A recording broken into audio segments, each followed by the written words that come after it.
So what's up? Kamusta? Ayos pa tayo dyan. So nandito tayo ngayon sa may Skygo Baliwag branch para sa update natin dito sa bagong generation.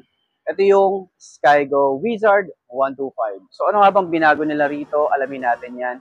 At alamin na rin natin kung magkano nga ba ang ganitong motorcycle at kung sulit nga ba ang kanilang presyo at yung specification nito. So tara, samahan niyo ako. Ayos na ayos siya.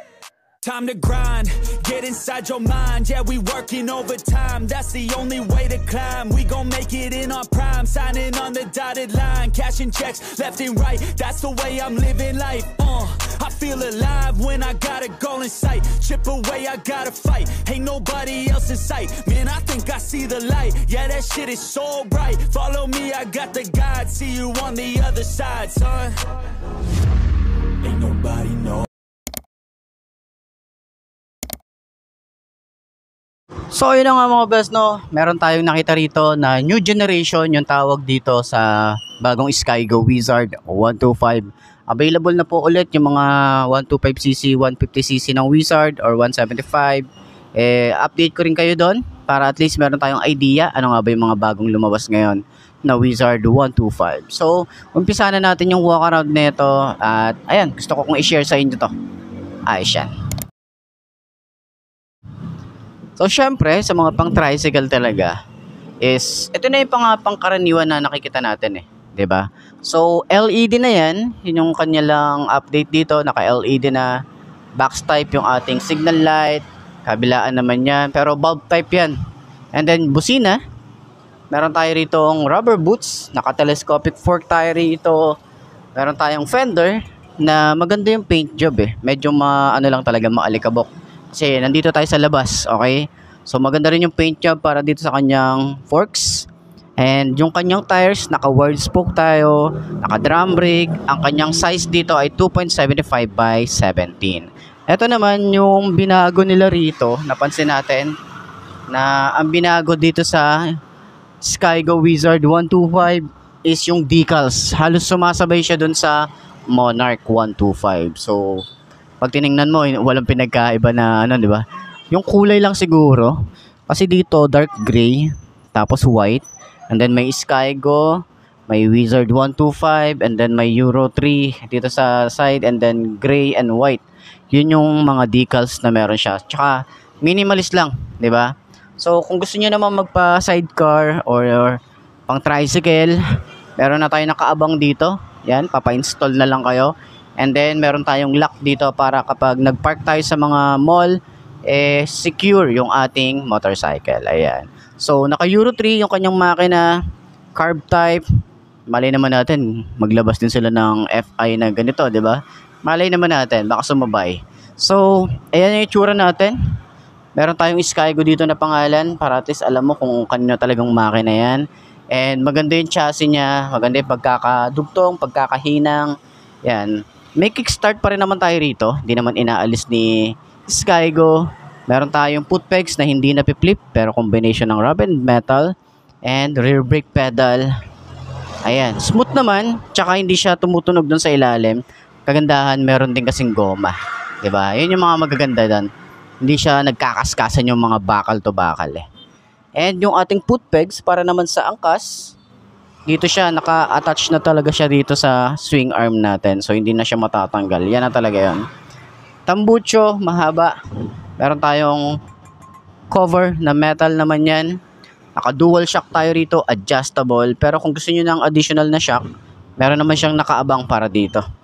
Ayan. So, sa likod, naka-drum brake din, naka-wide spoke din tayo. At yung size dito ay 3 by 17. Ayan.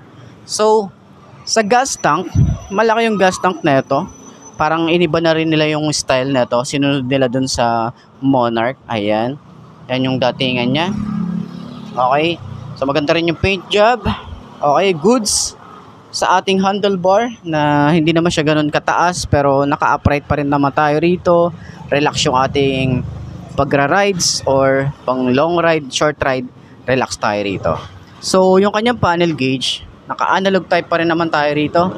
And meron tayong speedometer, odometer, RPM, fuel gauge sa taas. Meron tayong left and right. Tapos meron tayong gear indicator, na hanggang 5 speed na ang isang to na 125cc. Tapos kagandahan, meron tayong USB charging port dito. Kita nyo ba? Ayan, meron tayong USB charging port. Yun yung siguro yung binago nila rito compare sa dati. And then, dito naman sa mga switches niya, ordinary plastic na ginagamit ni Skygo. So, meron tayo ritong off, on and off ng kanyang park light headlight. May hazard din tayo rito. Electric starter, yung ating lever, meron tayong rubber dito. And then, yung front brake, okay, smooth naman. Throttle natin makapit din. So, mababaw lang din yan. Okay, dito naman sa side, same lang din, meron tayong rubber. And then yung clutch, smooth lang din. High and low, wala tayong flasher, signal light, and busina. Ayan. Sa upuan, makapal yung ating foam. Maganda rin yung style, mukhang hindi siya madulas. Depende siguro kung umuulan. Yun, check nyo na lang din. And then meron tayong bracket na malapad. Tsaka, hindi na siya yung katulad nung dati na manipis. 'Di ba? Iba na yung bracket na ito. Eh, yung taillight niya is LED. LED na rin pala ang kanyang taillight. And yung kanyang reflector, yung ating signal light dito na pa-box type din. Meron tayong fender na metal and then extension na plastic. And dito naman sa side, meron din tayong chain cover. Ayan. So, yung kanyang size naman ay 38T. Yan yung size niya. And then, naka-dual head shifter, 5-speed, and yung kanyang foot pegs, halos same lang din sa kabila.